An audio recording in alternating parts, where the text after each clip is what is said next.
tal? ¿Cómo les va? ¿Cómo están todos ustedes? Gracias otra vez por dejarnos entrar en su casa este lunes, como lo hacen habitualmente. Buenas noches, tenemos que decirlo. Una noche ya cerrada en la ciudad de La Plata, con muchísimo frío. Para matizarla, un montón de noticias calientes aquí en Laburantes durante la próxima hora. Ustedes saben, este es un noticiero que, bueno, busca dar detalle de lo que ocurre en el ámbito productivo, gremial, sindical en toda nuestra región, en definitiva en toda la República Argentina. Un montón de noticias, enorme cantidad para compartir con todos ustedes. Una semana que empezó muy temprano.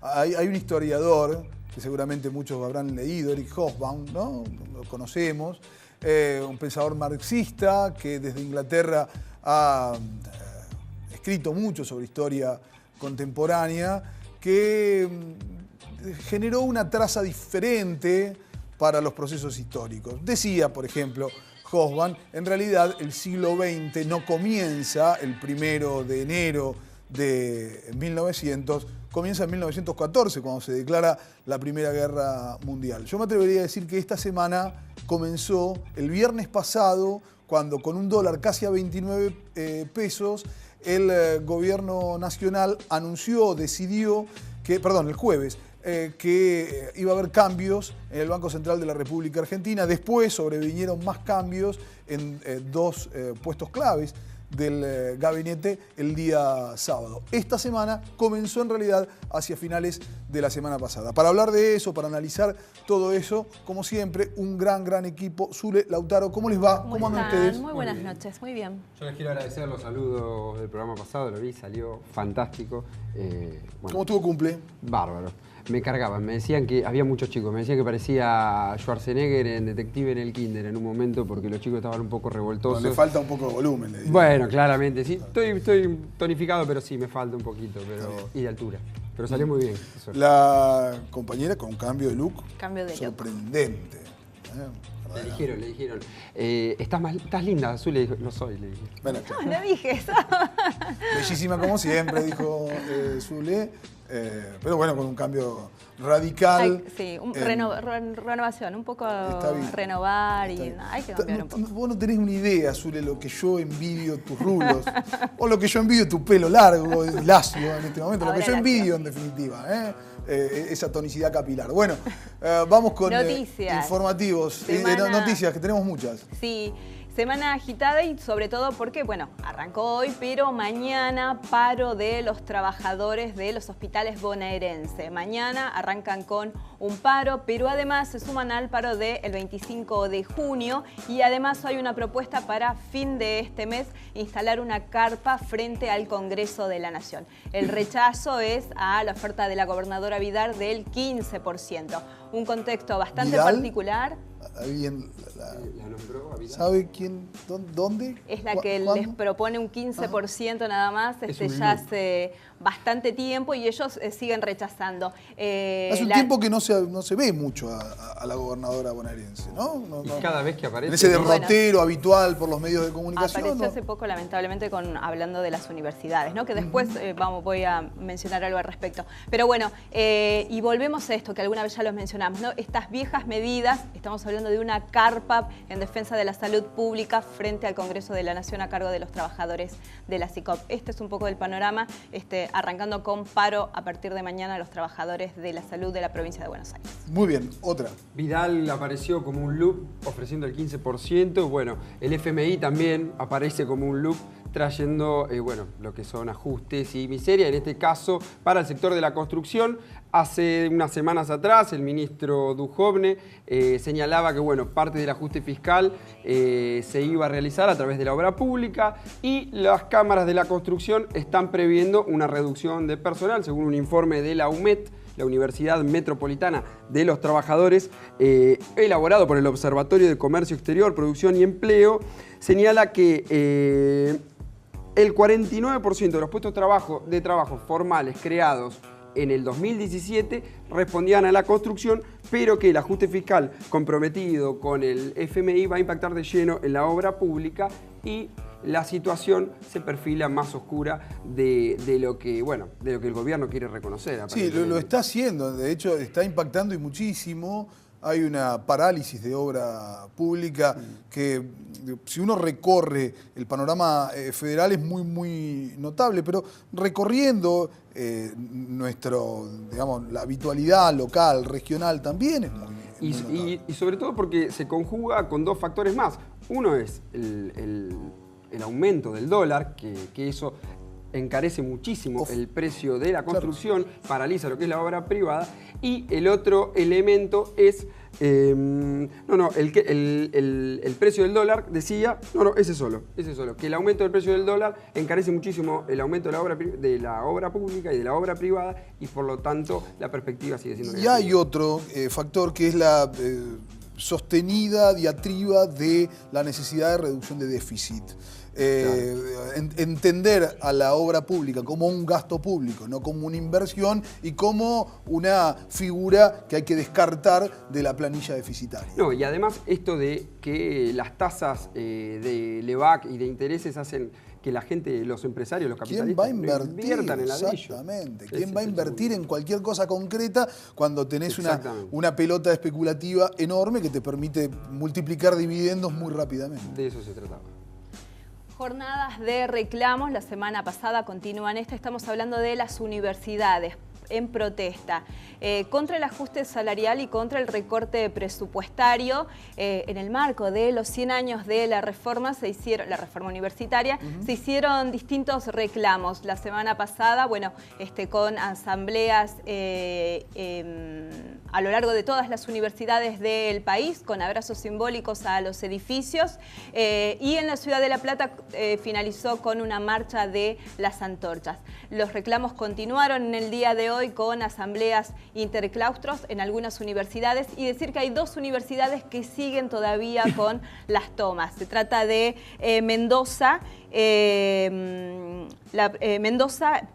Córdoba y San Luis. Y además decir esto, que también los reclamos se dieron en el marco del Encuentro Latinoamericano contra el Neoliberalismo y en defensa de la Universidad Democrática y Popular, y además en el marco de la Conferencia Regional de Educación Superior que se realizó en Córdoba. La semana pasada en Córdoba. Exactamente. En el marco de todo eso. Y que continúan a lo largo de todas estas semanas, ¿no? Docentes, las universidades públicas en crisis. Bien, ya seguimos con más información.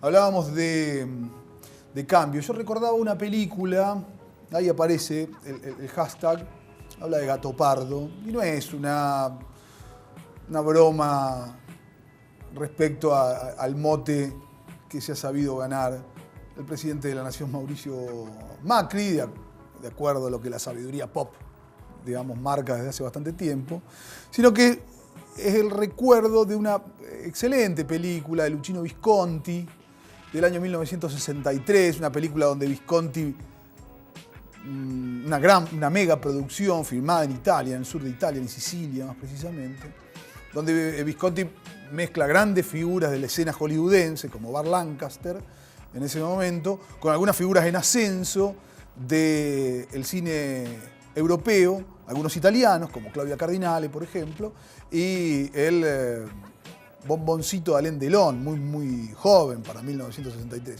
Il Gattopardo habla de un príncipe siciliano, un aristócrata muy, muy acomodado, que ante la rebelión garibaldiana y ante la posibilidad de emancipar una república con múltiples cambios, con fusiones de diferentes territorios, va proponiendo una serie de cambios para que absolutamente nada cambie.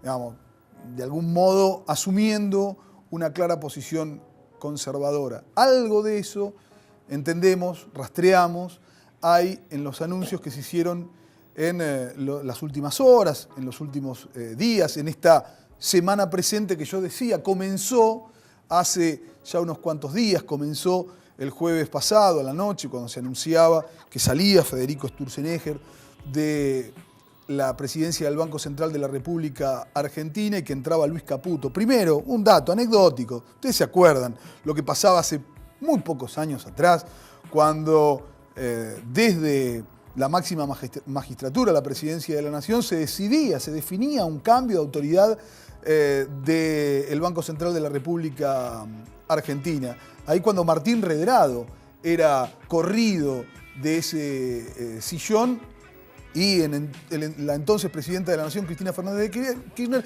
quería poner a alguien al mando de la política monetaria que estuviese consustanciado con los principios rectores de su política global, de su política económica, social, global, ¿no? ¿Se acuerdan? Todo lo que pasaba en aquel momento con Redrado atrincherado. Esta vez no pasó, esta vez no hay ningún viso de inconstitucionalidad, de antirrepublicanismo, en absoluto, en el cambio de un funcionario por otro, de una autoridad que se supone absolutamente autárquica, como es el Banco Central de la República Argentina. Lo sacaron de un plumazo a Federico Sturzenegger, pusieron al amigo personal del presidente de la Nación, Luis Caputo. Para que algo cambie, vamos a analizarlo nada más que en un segundo. Déjenme antes repasar cuáles son los otros cambios, los que llegaron el sábado en horas de la noche, después del agónico empate entre la Argentina e Islandia.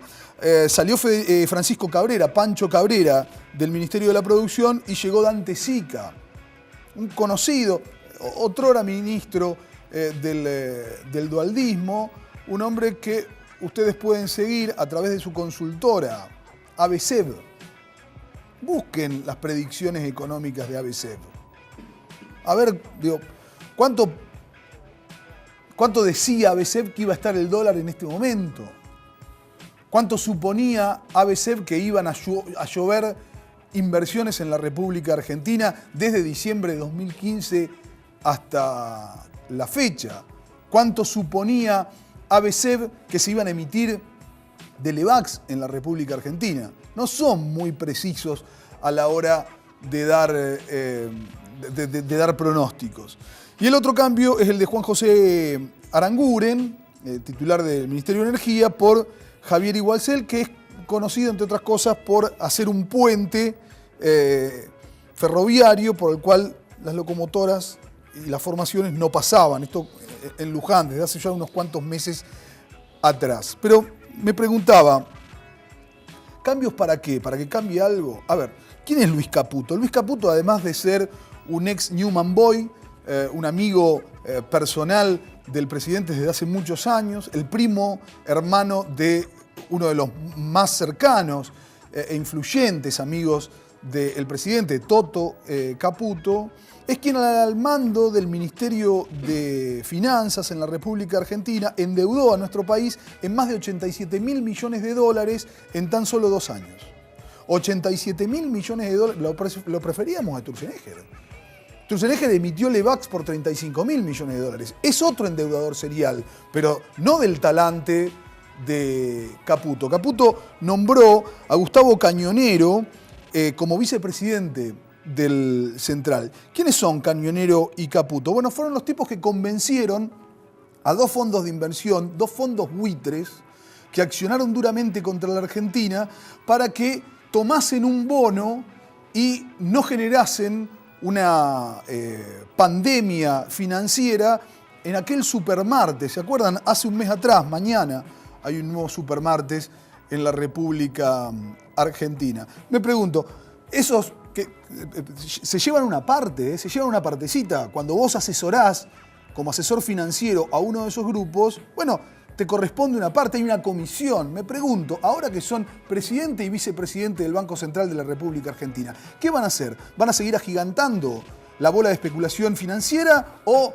van a optar por un marco de regulación que propicie condiciones productivas? Me pregunto, ¿qué van a hacer? ¿Van a seguir emitiendo Levax? ¿Van a seguir extendiendo esa voraz rueda financiera? ¿O van a hacer lo que deberían hacer, que es, entre otras cosas, cambiar esas normas de liberalización plena, absoluta, que hicieron con el mercado de capitales, que permite hoy por hoy, por ejemplo, que un exportador que rinde trigo al exterior, que le vende trigo a Japón, a Rusia, no tenga que traer los dólares de vuelta a la Argentina? Eso está pasando desde hace más de 2 años en nuestro país. Un exportador no tiene por qué retornar ese dinero a la República Argentina. Es por eso que hay semejante brecha de balanza comercial en la República Argentina. Porque en la Argentina no solamente vende mucho menos de lo que vendía hace un tiempo atrás, importa mucho más de lo que importaba hace un tiempo atrás, sino que ni siquiera obliga a los exportadores a rendir in situ, a rendir aquí donde producen, aquí donde pagan sueldos, esos dólares que obtienen por las mercaderías exportadas. La verdad es que los cambios de gabinete son cambios para que nada cambie. Esto es Laburantes.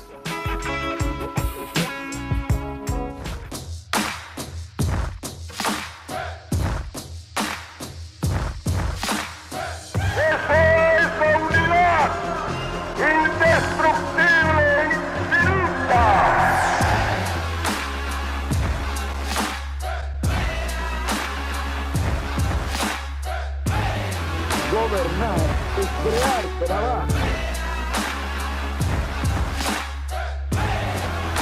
El trabajo es el medio indispensable para satisfacer las necesidades espirituales y materiales del individuo. Derecho de los trabajadores al bienestar, derecho a una retribución justa, derecho a la protección de su familia, derecho a la seguridad social, a la prosperidad general. Y hay que el derecho de trabajar debe ser protegido por la sociedad. Gobernar es crear trabajo. Seguimos en Laburante, tenemos muchísimo por delante todavía. Lautaro. Sí, así es. Recopilamos algunos de los testimonios más importantes de las figuras nacionales del sindicalismo, tanto del Triunvirato como de la multisectorial 21F, que anunciaban, entre otras cosas, el paro nacional del próximo 25 de junio, pero también se pronunciaron en la Plaza de Mayo el 14 de junio pasado. Esto decía.